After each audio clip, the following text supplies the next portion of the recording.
Listen, this is going to be a long video, but it's probably one of the most important videos you can watch as a Warzone player. Look at these testimonials. You'll see it is worth going through step by step. Whether you want the most aim assist to get the right settings dialed in, or more importantly, for a lot of players, you want to get rid of the texture bugs. You want to get rid of the dev errors. You want to get rid of the crashes, or you want to be like me, running around the map. This is in 4K native resolution, getting as high outside as 270, 280, and then sometimes when I go into buildings, upwards of 300 FPS. Not to mention, I also have OBS running in the background, projecting this over to my stream PC, which takes up about 10% of my processing power. So I have more frames, and you may get more frames as well if you follow these settings step by step. We're going to cover everything in this video, from keyboard and mouse settings to controller settings. At the very end, we'll cover SCUF Envision settings. If you guys have a SCUF Envision, we're going to cover in-game graphics settings. We're going to cover Windows graphics settings, NVIDIA control panel graphics settings, the config file. We're going to make some adjustments to make your game run smoother. We're going to tell you the best driver that you should be running on your GPU, what settings you should be running on your monitor, and so much more. But all of this has been benchmarked and tested and is provided to you for free to help you guys get the smoothest, cleanest Warzone experience possible. Also for MW3 as well, because it doesn't matter how good your movement is, how good your shot is. If your game doesn't feel fluid, none of your gameplay experience is going to feel fluid at all. Now, if you're not interested in doing all this yourself, because it is going to take some effort, check out the sponsor of today's video and the sponsor of the channel, FPS Hub. I've been working with them for years without doing an official endorsement because they are the best in the business. If you want someone to simply drag and drop into your PC the perfect config files, the perfect settings, set up not only your in-game settings, your Windows settings, but more importantly, your BIOS settings, getting your CPU perfectly tuned, your RAM timings perfectly tuned, they will do so in a way that is safe and stable. Because I know the word overclock or tune sounds a little bit scary, but whenever they worked on my PC, my CPU was running cooler and more stable and had higher clock speed. My RAM speed, the exact same thing. Yes, it was tuned, but it had less voltage running through it because they had the timings dialed in. They do this for a living. They work with hundreds, if not thousands of different configurations of CPUs, GPUs, RAM, and they will help you get your system running to its optimal performance. You can follow everything in this guide and probably get about 80% of the way there, but the rest of it is going to be specific to you, your system, and they're going to help you through that. If you're interested in having FPS Hub optimize your PC like they have for mine for years, check out the link down in the pinned comment and the description. You'll probably see a lot of testimonials down there of people in the academy who have already worked with them. You can use code Isaac for a discount, and best thing is they have money back guarantees if they can't help you improve your performance, and they have cheap follow-up visits as well to continue to refine as Call of Duty inevitably nukes its own game. But without further ado, let's go ahead and get into the very first setting that we need to change. Now, we want to make sure we are looking at the same settings menu. So when you get to the main menu, go into the Battle Royale segment. Even if you're a multiplayer player, if you go into the multiplayer menu, some of the settings will be in different orders. They will carry over from multiplayer to Warzone, but just so that way you don't have to hunt and search if the settings get in different orders, join me over here on Battle Royale. Okay, then we're going to go up and we're going to go into controller. From there, look at this testimonial on screen. I promise you, so many people complain about, my aim assist doesn't stick like that. Well, it's probably because, one, you aren't activating rotational aim assist, but more importantly, your settings are incorrect. Okay, so follow me through step by step on this. Controller, we're going to have set to controller. The default button layout, we have set to default. We've talked about in a previous video how you can use tactical. If you're interested in that, you can check out my previous movement video. From there, controller vibration turned off because we don't want the controller shaking while we're trying to aim. And here's where the money is made. Dead zone inputs, okay? Bring down your left stick and your right stick dead zones because they default to 10. Bring them down to 2, 2, maybe 3, 3, 4, 4, whatever you feel comfortable with. Some people recommend going all the way to 0, 0. And the reason is rotational aim assist is not active unless we are actively strafing.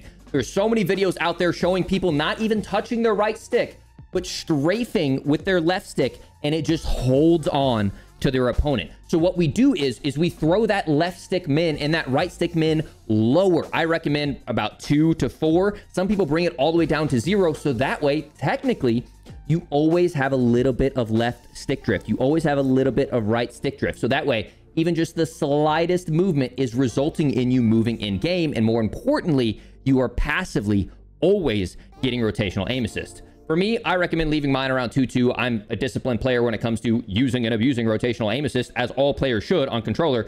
I'm sorry, mouse and key players, it's just the truth, okay? Don't get mad at me for it. But what you also can do, not only use those to get more rotational aim assist, but bring in your left stick max and start bringing that down. The reason is we need to activate tactical sprint fast to get up and get going, right? Well, that relies on us getting that left stick forward past a certain threshold. Well, if we bring our left stick max down to 70%, that means we only have to bring our left stick up to 70% in order for it to get that max movement. Now, I would suggest starting at something like 90 and then bringing it down to 80 and then bringing it down to 70 or whatever you feel comfortable. But basically, this means you have to move that left stick not as far forward in order to activate tactical sprint, which can make those sprint outs feel a little bit more snappy. From there, the right stick max I have set to 99. Left triggers I don't have messed with. And once again, for the SCUF Envision, there's some stuff here we'll change in the IQ software later on. That will be at the end of today's video. For there, we're going to go into the aiming. I have mine set to 6.8. I would suggest that for all beginner players. If it's a little bit too fast, bring down your horizontal stick sensitivity and your vertical stick sensitivity. But this is a really good starting point for most players. Sensitivity multipliers, I'm not touching any of those, not touching any of the aim axes. I'm leaving all of those the same. But I am making sure I switch to dynamic. The combination of a low dead zone and dynamic aim response curve absolutely changes the game. And even at the highest levels, like CDL level pros are like, I hate dynamic aim assist. Everyone shoots super straight. Everyone shoots nukes. And honestly, you got to take advantage of it too. From there, I'm not messing around with the aim assist ADS sensitivity multiplier whenever I'm focused. Everything else is off for custom sensitivities. Make sure you have your aim assist on. And then aim assist, I have set to default. Some people play around with the Black Ops. I don't think it makes any substantial difference. Pretty much all high level players just leave it on default. ADS aim assist, we want to make sure we have on. And then I'm not messing with any motion sensor behavior stuff. Over on the gameplay, we have automatic tactical sprint turned on because we want those faster sprint outs, faster slide cancels. Slide maintain sprint, we want to have off because it both causes dead slides and it causes issues with like automatic mantling, which we don't want. Auto move forward, we have off. Tactical sprint behavior, we want set to single tap run instead of single tap sprint. Single tap sprint is only the regular sprint. Single tap run is single tap tactical sprint, which we want. Grounded mantle, we have off. We talked about in a previous video how if you're a really high level player, you can use grounded mantle to get some rapid fast mantles. But I think the average player won't take advantage of those well, and they'll more often just end up auto mantling on accident. So if you're a super high level player, consider trying out grounded mantle. I mentioned that in a previous movement video, but I think the average player should leave it off. I leave it off because I end up auto mantling too much and that just makes me lose full. Automatic airborne mantle we have off. Grounded mantle we have off. Slide dive behavior I have set to hybrid for a multitude of reasons. One, I use the SCUF Envision, which allows me to have keyboard binds on this controller. So I have paddles on the back of this controller that I have bound specifically to dive. Now that is a luxury that only the SCUF Envision has, but in our latest video, we talked about how you can actually use a foot pedal on console. So that way you can tap your slide button and instantly slide on console and then tap the foot pedal and instantly dive. Not only that, it's also a great way for players who have accessibility issues or disability issues with whether they can't control their hands or whatever. We had someone in the chat who actually vouched that they had muscular dystrophy. They were able to use that foot pedal on console to change the way they play the game. And I think it's a great thing to look into, okay? All about evening the playing field between console and PC as far as I'm concerned. So I do hybrid, so I can both tap to slide and tap to dive. I think diving is super essential in both multiplayer and Warzone. From there, I have plunging. If you're interested in that foot pedal setup, it's super easy, super cheap. It's also a great way to get some advanced movement without spending, you know, over $100 on a controller. And I think that's also a great way to help even the playing field for people who maybe don't have that extra money. If you're interested in that, that is the video posted prior to this video right here. Okay, without further ado, let's get in. The plunging underwater I have set to free. Parachute automatic behavior I have turned off because I want to pull my chute manually. Sprinting door bash I have turned on. Ledge climb behavior I've set to mantle only.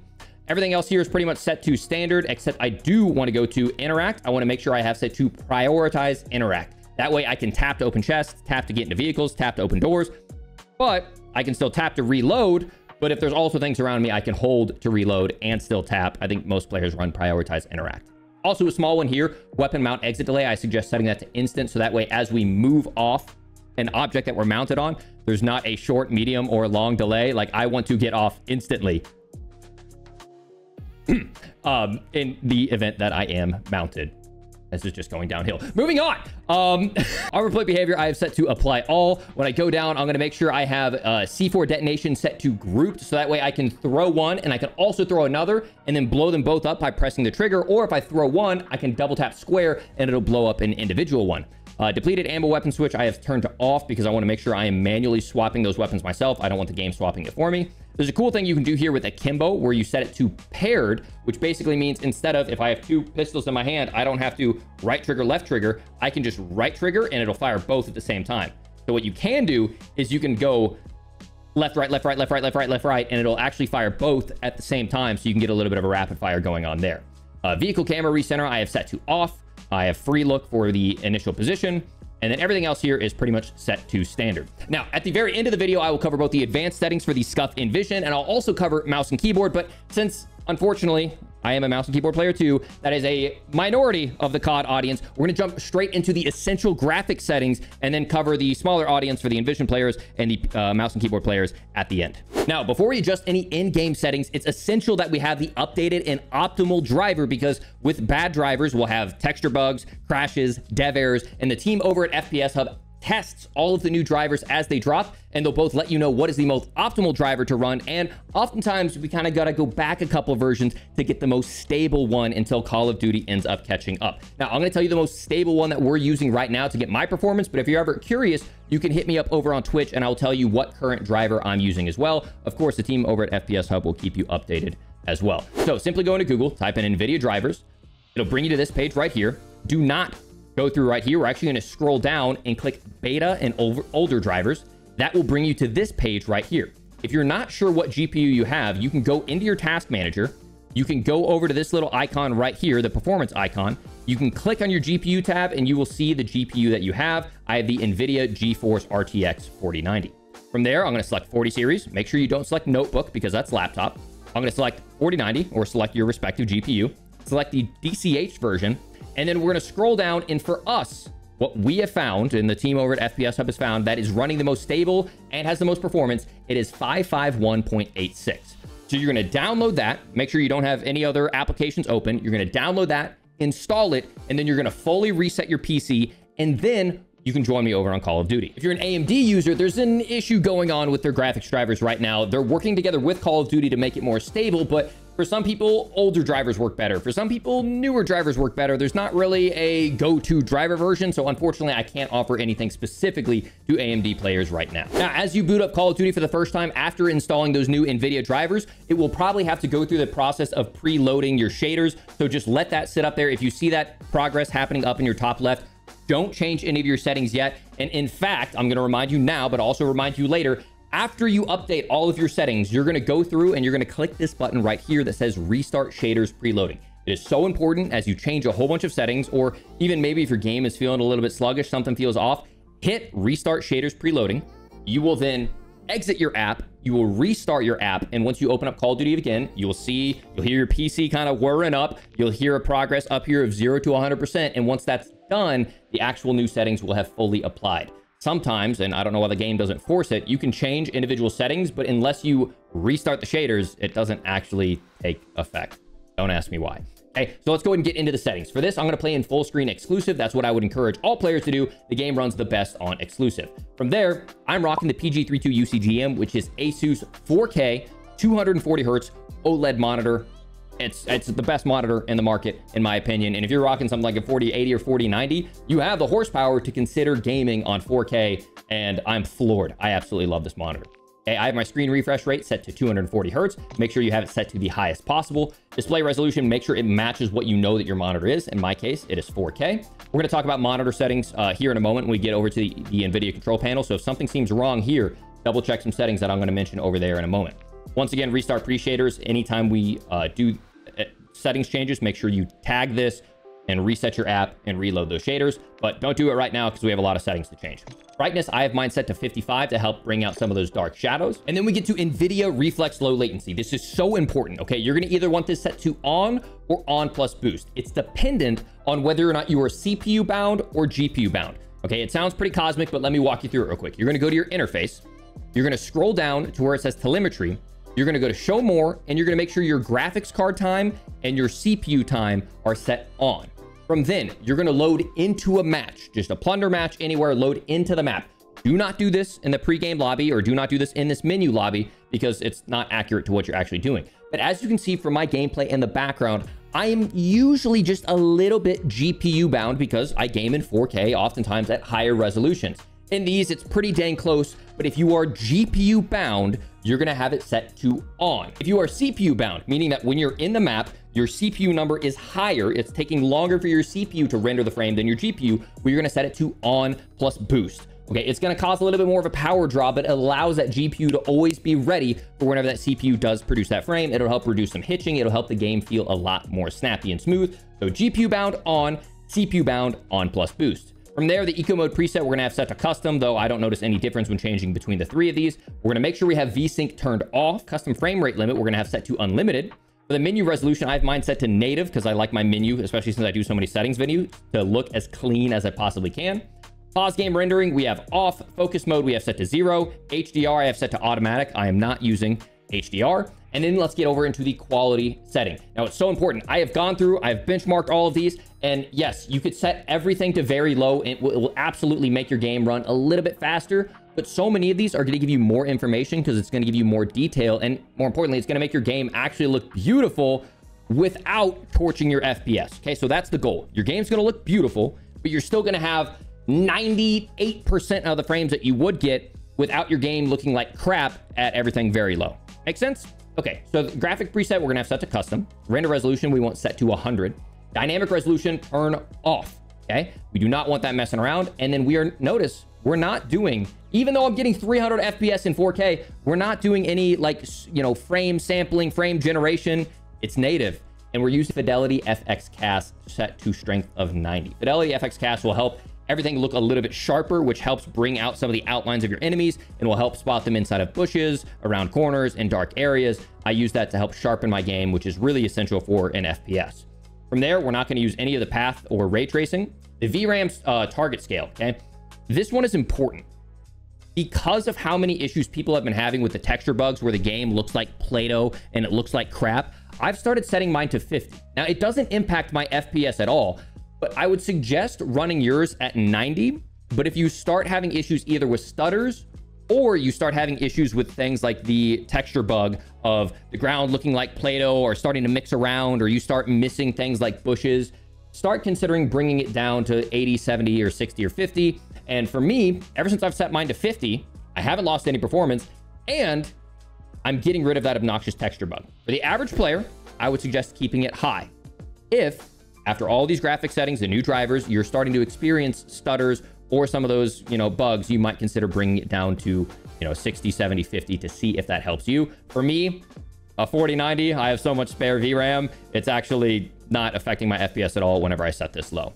Variable rate shading is so important. Set this to on. It does not add any additional input latency, and also it helps out with your frame rate pretty substantially, and I can't notice any visual degradation of quality. This is a huge... I did this in Rebirth Island the other day and legitimately gained 30 frames like that as I was testing it back and forth. Keep variable rate shading on. As you can see there in the background, they've got comparisons from the team over at FPS Hub. Once again, they have ran benchmarks on all these. These settings are absolutely optimized. It is not just some random YouTuber spewing crap at you. Make sure, once again, we are not putting in any of this frame generation crap because we don't want any of that additional input latency.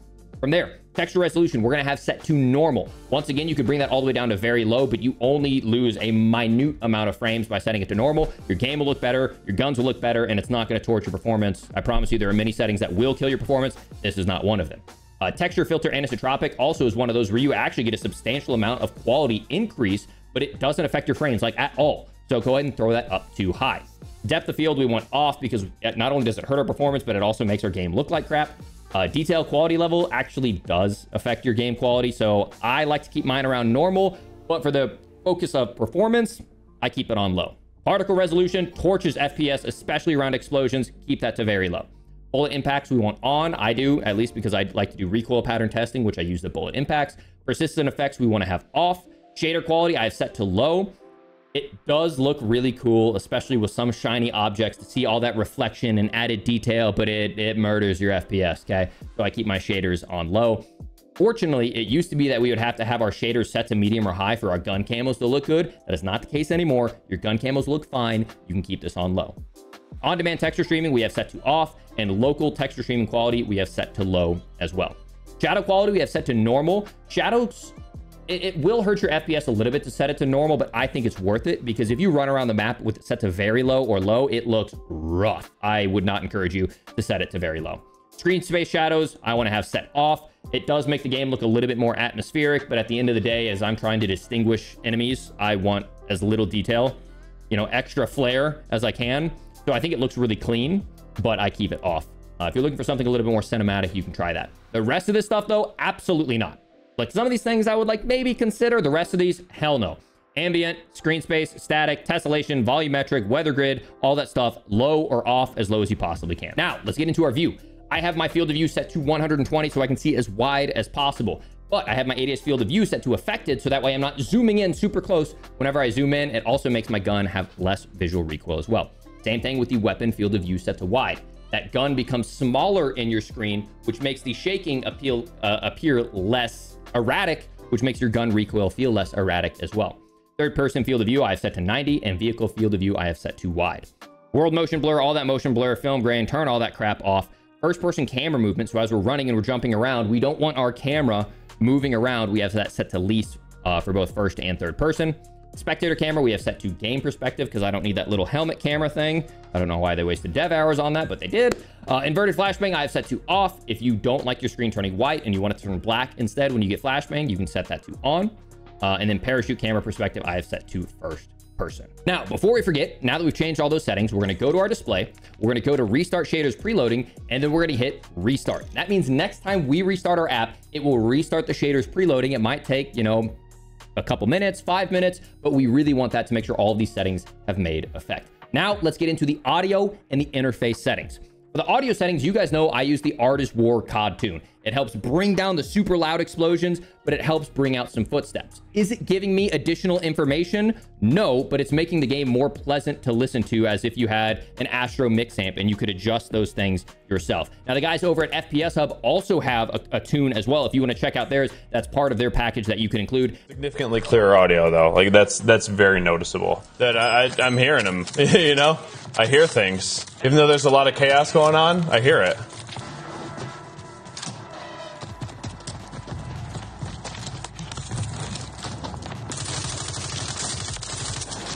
Wow. That's nice, being able to hear that, dude. Holy. What did I change? I did a FPS Hub's audio tune. Guys like Bobby Poff and It's Iron use the FPS Hub tune. I've been friends with Art for a long time, so I've been rocking his with some minor adjustments. But if you don't have an audio tune, even though I would highly suggest it because it's really, really nice, I would just end up rocking headphones and then setting everything else to default. If you're rocking Art's tune, you have to set it a very specific way, or the FPS Hub, you have to set it a very specific way. But once again, Art has videos on that. FPS Hub can help set it up for you. Link in the pinned comment in the description. From there, we're going to go in, and regardless of what you have set, I have my dialogue volume brought all the way down to 20. That's the enemy UAV. You know, the gulag is closed. Whatever crap he's whispering in your ear as you're trying to hear footsteps, I can't stand listening to it. I have him brought down. Definitely make sure you have the gameplay music volume brought down and the cinematic and the war tracks because I need to be fully focused on the effects, which is the people running around me. From there, I have voice chat volume brought down pretty far as well, so that way I make sure, yes, I can hear other people, but they're not going to block my sound of footsteps. Everything else you can have set to your personal standard. I like hearing all the last words, proximity chat, etc. Some people like turning it all off. And then I have all of mine set up. That's all personal preference based off of your individual setup.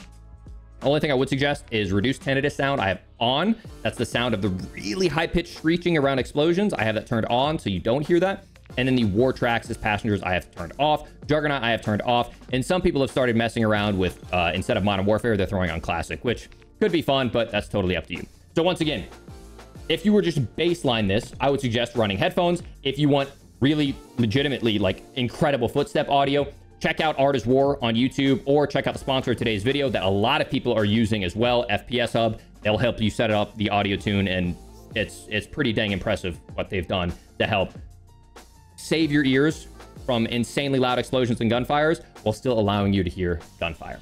Hey, from there, let's get into the interface settings. This is really important, especially for colors, surprisingly. Okay, so subtitles, you can set that as you see fit, but we're going to go down to color customization. From there, I've gone through and I've manually selected the colors that I think are like the most bright and vibrant. And you can kind of set that up how you see fit based off of what, colors you like best. Some people go crazy on these. I just generally pick the same colors and make sure I have the brightest variant of red, green, yellow, blue, etc. But go down, go to color filter and set your color filter to 2. Then set your color filter target to both, and then your world color intensity set to 100 each. Okay, that by default is going to make your game look incredible just by bringing out some of the blues and the vibrancy, and I think that makes the game look a lot better. Now, we have something else that we're going to change on the color settings, but that'll be over in the Windows section, so make sure to hang around. We do want to change a few more things on interface before we finish up here, though, okay? We're going to make sure our minimap shape is set to square because we want the most information. The minimap rotation we have set to on. I keep the compass on up top, and then I have my crosshairs set to static. As we move across the map and we jump and we strafe, our crosshairs will actually sway off from center, and I hate that, especially when I'm playing mouse and key. It makes it so difficult for me to accurately track because I can't keep up with the crosshair. Now, yes, it is actually accurate. As that crosshair is swaying, that's where your actual bullet is going, but it causes like, and it's so dumb. It literally says it reduces motion sickness, but does not accurately represent the direction of fire. I don't know what they're doing. They're slowly getting rid a lot of this Infinity Ward crap, but I keep mine on static because it helps out my tracking and it makes my game feel more responsive. I would encourage you to do the same. Simply click on it and open it up to static. I keep the crosshair dot on and the center dot off. From there, everything else is pretty much set to standard. I bring it down to telemetry, and the things that I keep on are FPS counter, server latency, packet loss, GPU time, and CPU time. That way, if I ever see like a major like hitch or spike where my frames are going down, I can look at my CPU time or my GPU time and maybe figure out if there's something wrong with either one of those. For the connection meter, I have turned on because for the longest time, the latency meter wasn't working up top. And then everything else I have set to pretty much standard, obviously skipping the introduction movie because I want to get into game faster. I have tips turned off and tool tips turned off. But ladies and gentlemen, that wraps up the in-game settings. Let's go ahead and get into really important Windows settings, NVIDIA control panel settings, and especially the config settings to help this game run its best. Now, a super important disclaimer, okay? I mentioned this over in my console video, and it saved multiple people who didn't realize they weren't setting up their monitor correctly. Do not skip this part, okay?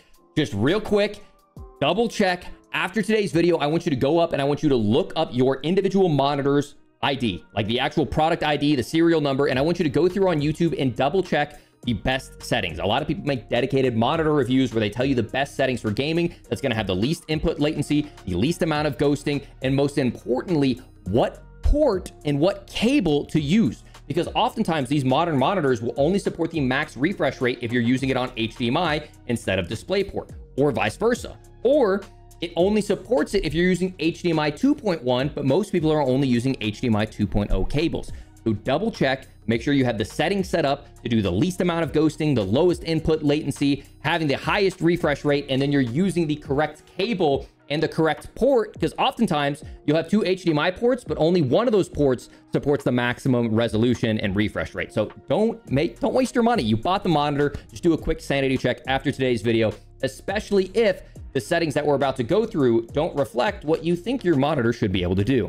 So let's go ahead and get into it. We're going to first open up our display options. Now, I'm using Windows 11. If you're using Windows 10, it's largely the same steps. I'm actually using a stripped down version of Windows 11 that gets rid of a lot of the background processes that affect your gaming performance. So from switching from Windows 10 to Windows 11, I was shocked, like 15% performance, and this runs like a dream. I've got a lot of buddies that are running off this Spectre like stripped down Windows, and it's running really, really well. So if you want FPS Hub, you can talk to them about that. But you're going to right click, you're going to go to display settings. That's going to open up this window right here. We're also going to right click, go to show more options, and then open up your NVIDIA control panel. If you don't have that, make sure you've downloaded your drivers. From there, we can double check and make sure everything looks correct dependent on our monitor. So for me, I can go to advanced display, I can go to my PG32 UCDM, and I can see that I have selected my refresh rate of 240 Hertz. Make sure that is displaying correctly. If it's not, you can either change it here, but sometimes you need to go into your NVIDIA control panel. You're going to click the change resolution button, and then you're going to select your specific monitor. So this is my Asus monitor right here. And if I were to be up here selecting 4K, it would only allow me to select 60 Hertz. So oftentimes you need to scroll down to where it says PC, and then you can select your full refresh rate. My other monitor is actually my Elgato capture card, which I have running at 60 hertz, and then I am cloning that display via OBS. Now, in the future, I'll be able to clone via a capture card and not take this, 10%, 5% performance hit that we mentioned in the beginning of this video. But for now, I have OBS running in the background. That is a streamer content creator problem. You won't have that performance hit. So make sure we have it all set up correctly. From there, we're going to actually make our colors look a little bit better. Now, you guys know in the past, I used to use Artist Wars filters, but Artist Wars filters, when you go to 4K, actually impact your FPS. When I was gaming at 1440p, his filters that I would run, the things that make my game look like this and much more vibrant in game, it would not affect my FPS. When I switch to 4K, it absolutely does. So I no longer run Artist Wars filters. I simply use the interface settings that we mentioned earlier. And then I go into my adjust desktop color settings and I bring my digital vibrance up to 70% on both my Elgato and my gaming PC. From there, that allows me to both have the colors that I want by the interface and then the digital vibrance. And then on my monitor, I boost the black levels a little bit to help bring out those shadows. So it's kind of the benefit of all of them. And then on my streaming PC, I apply that LUT to make the game look especially vibrant. But for me, I no longer run those filters because they were having a significant impact on my FPS when I switched to 4K. For some of you maintaining on 1440p and 1080p, it might not be an issue for you at all. But I would encourage you, after you run all these settings, if you are still running Arts filters, to double check with them off and with them on to see how much it is impacting your FPS. So now that we have our refresh rate set correct, we have a resolution set correct, and now we have the digital vibrance to make the game feel a little bit more vibrant, and you can adjust that as you see fit. It has no impact on FPS whatsoever. Let's go ahead and adjust some of our power settings. We're gonna go up here to where it says manage 3D settings, and we're only gonna change 3 settings. We're gonna go into our global settings, and we're first gonna take low latency mode and put that to on. Then we're gonna go to power management mode, and we're gonna select prefer maximum performance. And then we're going to go down to threaded optimization and make sure we have that set to on. Be very careful using your scroll wheel going through this menu because sometimes you can accidentally scroll other items. And then once you apply all that, you can go and click apply and then click yes, and everything should be set. Just double check. Threaded optimization on, power management set prefer maximum performance, and low latency mode is set to on. That finishes up our NVIDIA control panel settings. Now let's get into the Windows settings that we need to change. All you need to do is press your Windows key and type in the word game. From there, you're going to go to game mode settings, and we're going to make sure that we have game mode turned on. Then we're going to type in, once again, the word game bar, and you're going to open up our game bar settings. Now, I do not have the option to turn it off, but we want to make sure we turn off game bar. So game mode on, game bar off. I don't have it because, once again, I'm running that stripped down version of Windows 11 that helps prevent all those background processes from making my game run like crap. So I don't have that option. It's already stripped out game bar. I don't even have the option to use it. From there, we're going to once again go in and we're going to type in the word graphics. We're going to go to graphics settings. We're going to go to change default graphics settings, and we're going to make sure we have hardware accelerated GPU scheduling turned on. Now, in 99% of the cases, this is better for players to be using inside of Warzone. But after you change this setting, if you notice that there are any issues with your PC, set it to off and then reset your PC. So after we change all these Windows settings, and obviously we have these shaders waiting to preload over on the Call of Duty side that will restart those shaders, I want you to reset your PC after you change all of these settings. So when you install your drivers, reset. When you install when you change all the COD settings, restart the shader installation. And if you change anything here in your NVIDIA control panel or in your Windows settings, reset your PC as well, just to make sure everything is taking effect. But right now, game mode on, game bar off, hardware accelerated GPU scheduling on. And finally, the last one we need to change for our Windows settings is our power plan. So you're going to type in the word power. You're going to go to choose power plan. And for me, I have Bitsum highest performance. That's once again a unique option that I have through the optimizations that I've had done. But for you, simply click highest performance. In general, that will get the most performance out of your PC. If you are rocking a 7950X3D CPU, set yours to balance. There's an issue with the 7950X3D. You need to set it to balanced for the most stability. Once again, if you want specifics on your PC, hit up the guys from FPS Hub, but that is a general disclaimer. Everyone should be fine on highest performance, except for the 7950X3D. Go ahead and set that to balanced. But ladies and gentlemen, we are almost done. The last thing we need to do is a real quick and real easy edit to the config file. It's going to help the game run smoother and have less visual clutter. But before we do that, if you're appreciating all of this free value, okay, this is both insight from the team at FPS Hub and insight from me over years of optimizing my graphics settings. do me a favor, drop a like on this video, share it with your friends because you don't want your friends lagging, having jitter, having low FPS in game. You want them having the same benefit. And most importantly, subscribe for even more. And a special shout out to those of you who have been dropping super chats lately and dropping subscriptions or memberships here on YouTube and helping supporting the full-time content dream. I'm trying to do the best to make the best content I can for you, so I appreciate all the love. Without further ado, let's get into the config file changes we need to make. So we're going to open up our file explorer. We're going to go over to documents. We're going to go to Call of Duty, players, and then options.4.cod23.cst. Now this will open up via your notepad or whatever notepad software that you have. And then from there, we're going to go type Control F and then type in the word blood. Now, to be clear, this is basically like an advanced graphics thing that you can change here. People change config files throughout all of Warzone history and throughout all other FPSs to make their game run smoother. And also, in this case, if you don't like dismemberment, blood, gore, you can actually disable that by typing the word false. This is actually really nice because as you're shooting at someone in Warzone and that blood splatters, it actually can obscure your enemy a little bit and make them harder to see. So we turn that off. The next thing that we're going to type in is brass. Weapon eject brass we're going to have set to false because once again, we don't want resources set to those brass casings coming off our gun. And perhaps more importantly, the visual clutter could distract us from seeing. The next thing that we're going to set is cascade. When you go to cascade, it's going to bring up quality level of shadows from the sun at a distance. Sun shadow cascade. We're going to copy this from the letter L to the closed parenthesis. And then we're going to paste that right here inside of the quotation marks. And that's basically going to make it to where the game is taking less resources to render those shadows, which will make the game run better for you and put more performance elsewhere. The next thing that we're going to do is we're going to type in the word reflection, and we're going to go down to reflection probe relighting update stages. Once again, more resources put towards lighting. We're going to type in the letter 1 there, or the number 1 there, to bring the least amount of resources to that. And as you guys saw from my game earlier, it looks stunning. It's just not wasting resources on all this other crap. The next thing that we're going to type in is renderer. Okay, and that's going to bring you to a very common one that people have been changing in COD for years, and it is the renderer worker count.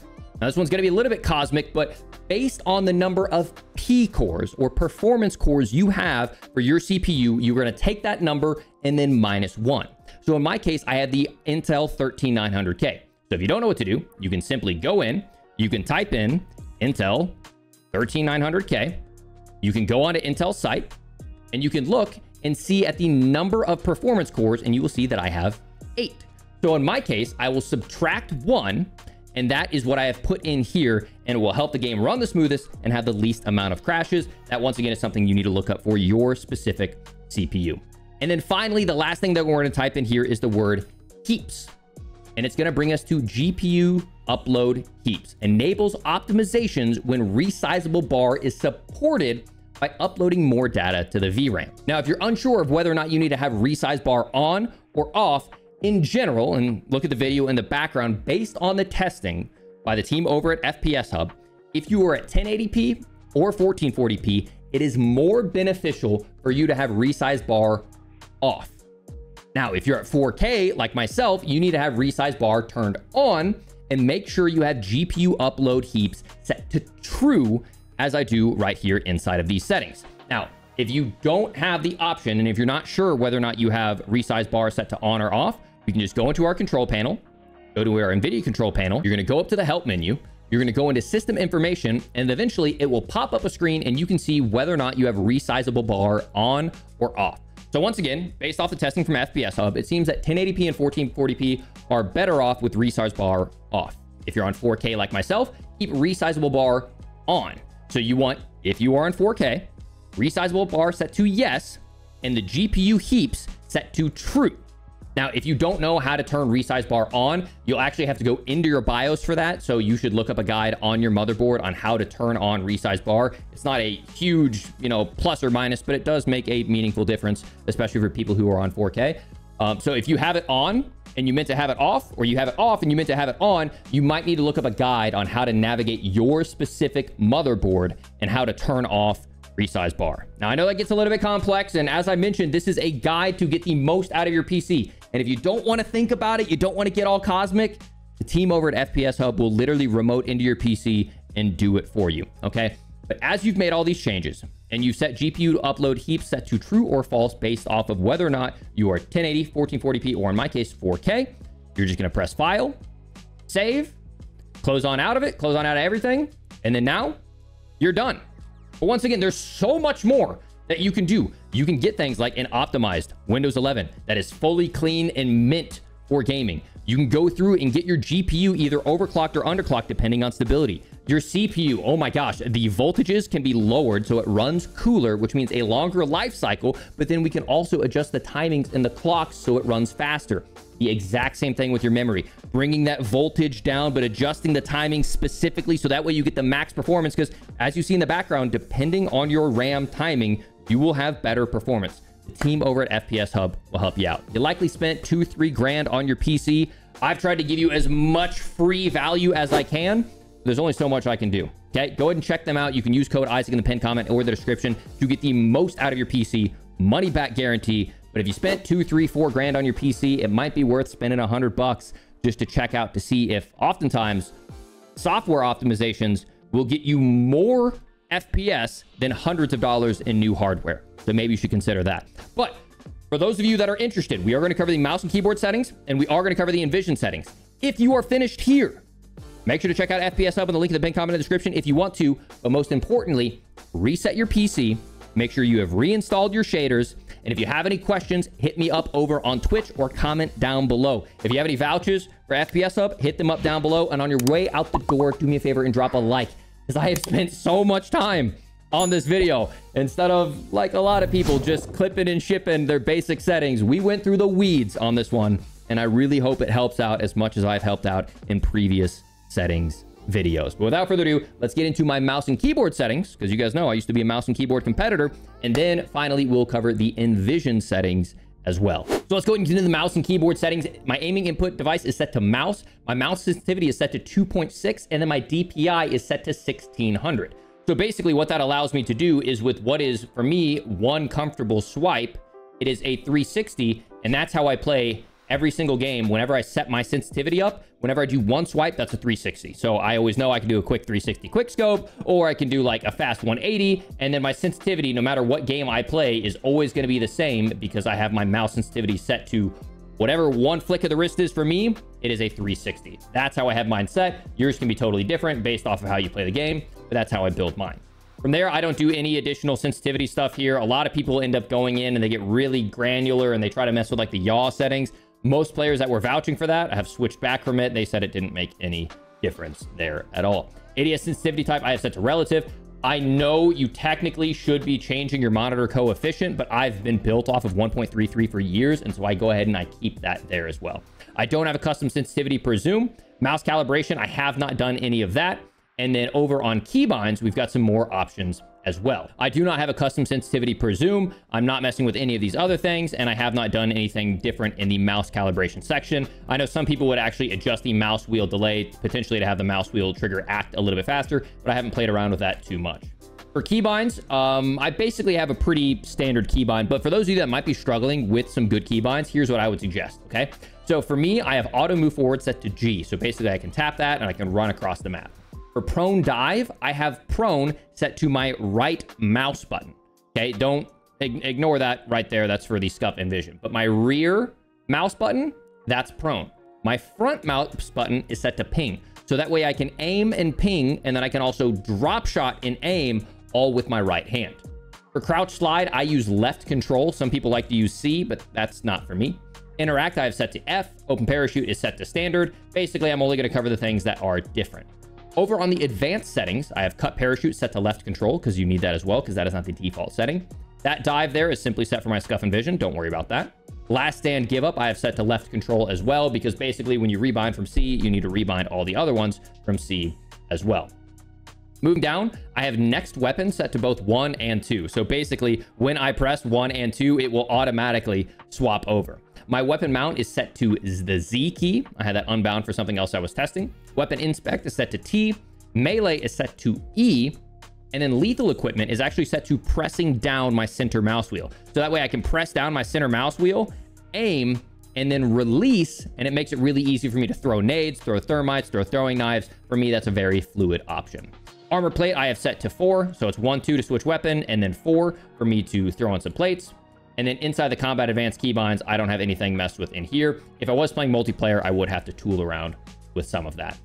Vehicle advanced keybinds, I basically have everything else set to the same. I made the drift and handbrake on the rear mouse button, so that way it's kind of like prone, handbrake. For me, it kind of works out well whenever I think about it. And then everything else is largely set to the same. Descend, I have set to the rear mouse button as well, just because in my mind, that rear mouse button is going down. So that's why I have that set. Moving on, I have my scoreboard and my backpack set to tab. Ping wheel, once again, is set to, not the ping wheel, the actual ping itself is set to the front mouse button.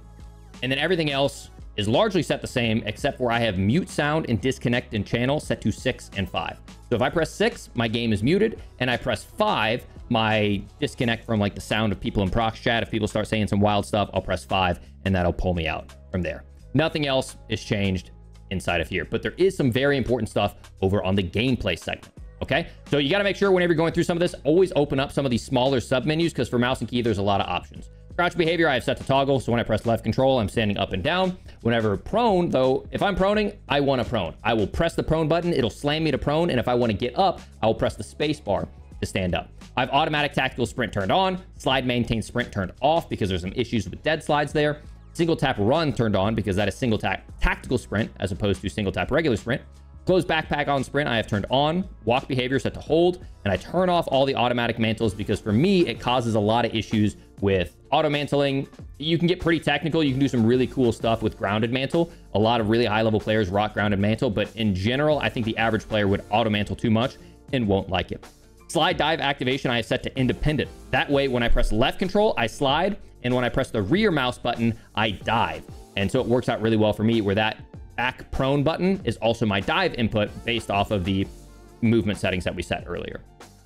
I don't have anything set in the movement advanced settings. There's nothing here that I would really change. I changed this to free as opposed to trigger. And then everything else is, I also set this typically ledge climb behavior is set to mantle only, not movement based. I set that to mantle only. Moving down from there, parachute automatic behavior. We want to make sure that's set to off so we don't accident, it doesn't pull our chute automatically. We want to manually pull it. Once again, no changes there. In the manual settings, everything else here is largely set to your own personal preference. Aim down sight, I have set to hold. Focus behavior, I've set to hold. Equipment behavior, hold. One thing that I did end up changing is depleted ammo weapon switch. I don't like the game switching weapons for me. I'm always keeping track of how much ammo I have left down in my bottom right. So I have that set to off. Tac stance activation, I have set to ADS plus melee. Armor plate behavior, definitely make sure you have that set to apply all. Quick C4 detonation, unfortunately, and I was seeing like some veterans like Breadman and Huskers try to change this. There's not a good way that they can find to throw one C4 and then blow up a single C4. What they've been having to do, unlike, controller players who can just double tap square, they're not really finding a way to double tap F or get the C4 to blow up. Hopefully they end up patching that, but for right now, I have it set to grouped. Combat advanced settings, I have the weapon switch wraparound set to on, but honestly, I just press 1 and 2. I don't switch via my scroll wheel. Sprint cancels reload, I have turned on. Weapon mount exit delay, I want instant because if I'm mounted on something and I move, I want to instantly pull off of that. And then a fun one that we talked about earlier is akimbo behavior I have set to paired. Basically, if you press the left mouse button, it'll shoot both guns. And if you press the right mouse button, it'll shoot both guns. So you can actually like rapid fire and shoot both guns at the same time and actually get a lot of fire off. Moving on from there, free look activation is always enabled. I make sure the vehicle camera recenter is set to off because I don't like the game pulling my camera for me. Outside of that, this is a very, very, very important one, okay? Backpack behavior set to hold. That means, have you ever been like rummaging around in your backpack and then someone comes through and you have to like reach up and press the escape key and you end up dying?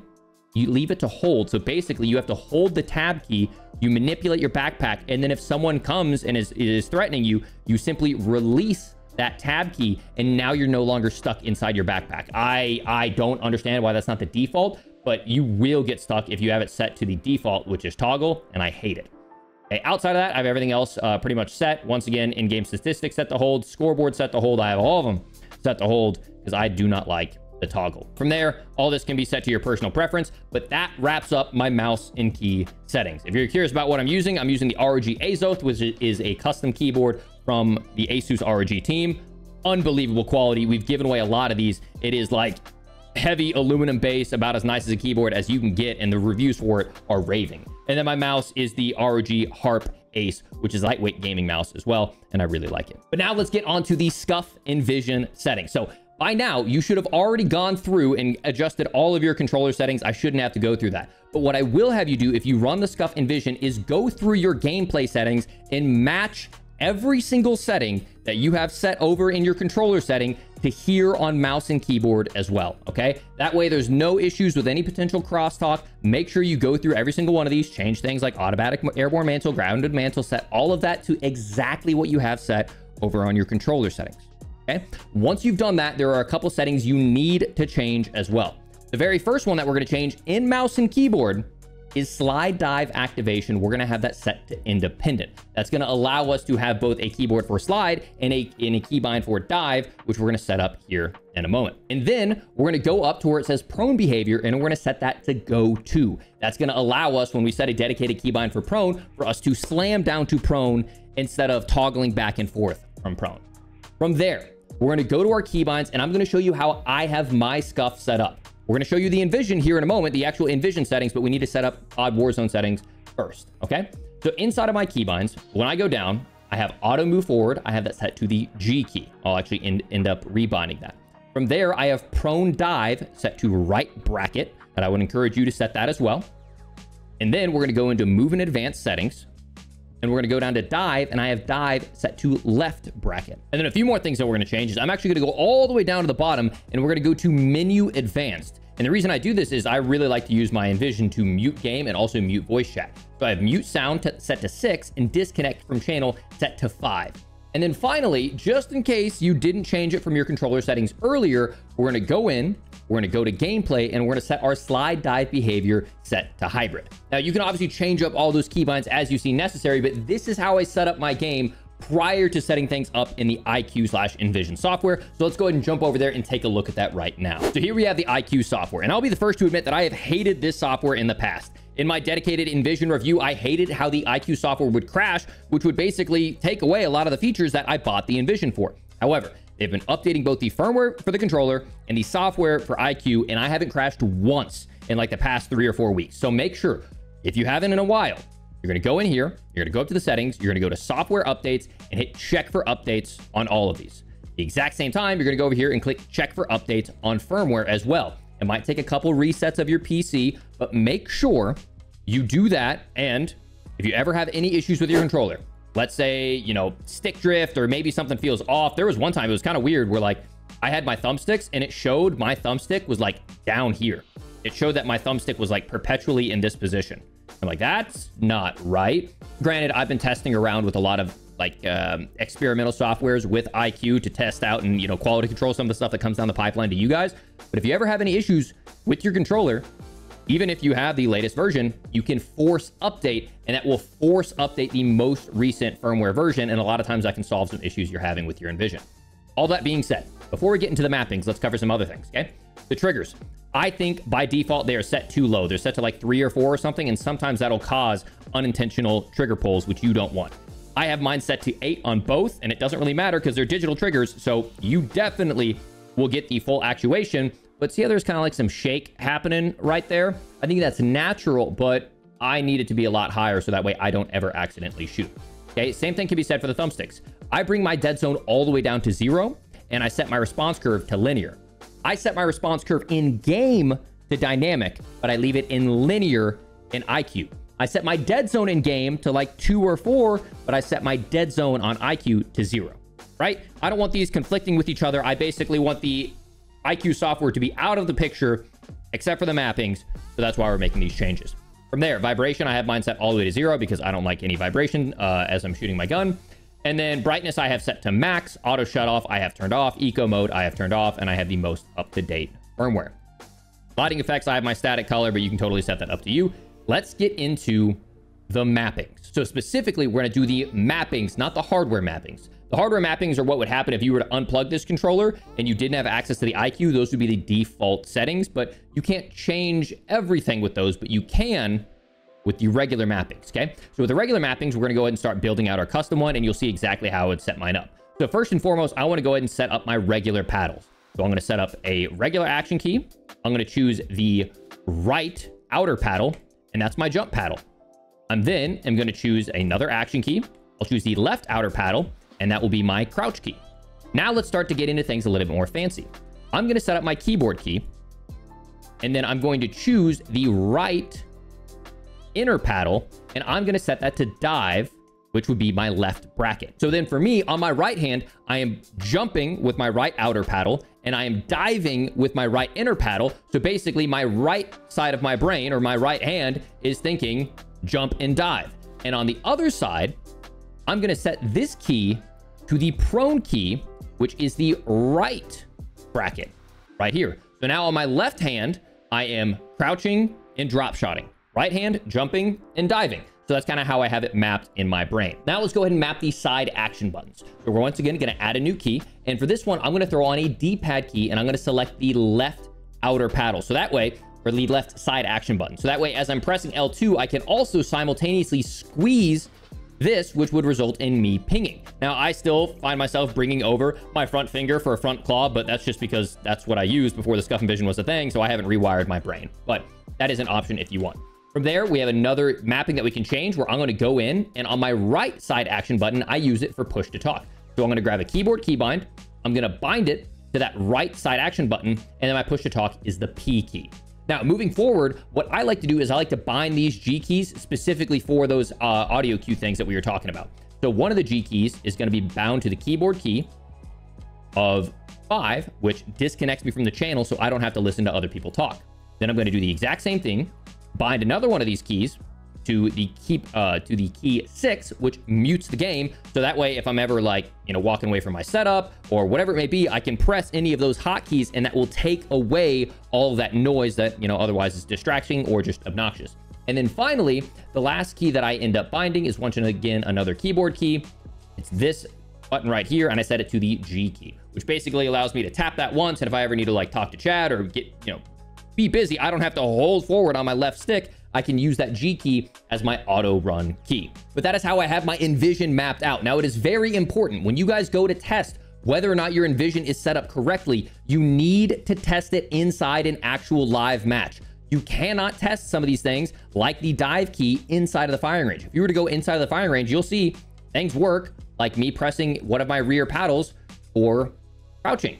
Things work for jumping, but it does not work for me diving. It doesn't like advanced movement keybinds inside of the firing range. So go into a plunder game, go into a Modern Warfare 3 multiplayer private match, do anything except for sitting here inside of the firing range, because some of them will work, but some of them like diving, proning, etc. won't work. So don't get all freaked out if it's not working here inside of the firing range. You can assign the keybinds while in the main menu, but test whether they work by going into an actual live match. If you guys have any suggestions to help out fellow members of the Academy on how you're rebinding your SCUF, let us know. It could be something to help out with game, quality of life, or even, and this is a, maybe you guys couldn't rebind your G keys, not sure what's going on. You can actually go into your settings, go into the STK, and you can work with Stream Deck to integrate these G keys. So if you're not able to find an ability to remap these G keys, what you might need to do is either block off Stream Deck, as I have, because I prefer to operate within Envision, or you can download the Stream Deck software from Elgato, because Corsair owns Elgato and SCUF,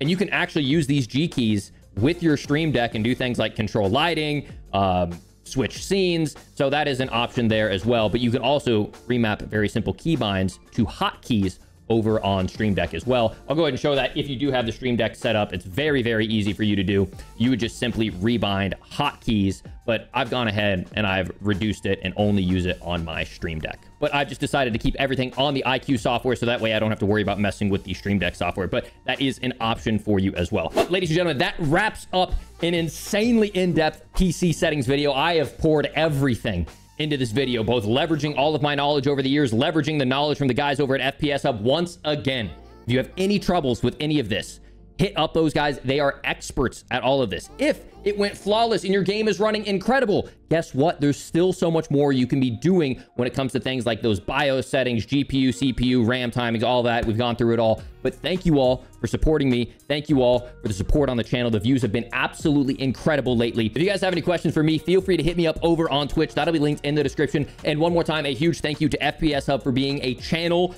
partner. It is now official. If you guys want to use code Isaac, it will get you a discount over on your PC optimization, linked in the pinned comment and the description. description. I've been working with them for years, and we now are just finally making it official, and I've had so many rave reviews from members of the Academy and the work that they've done to both help out their stream, their audio, and especially their in-game performance. Hope you guys learned something new. Hope your game is running smooth, and I will see you all in the Warzone. Peace.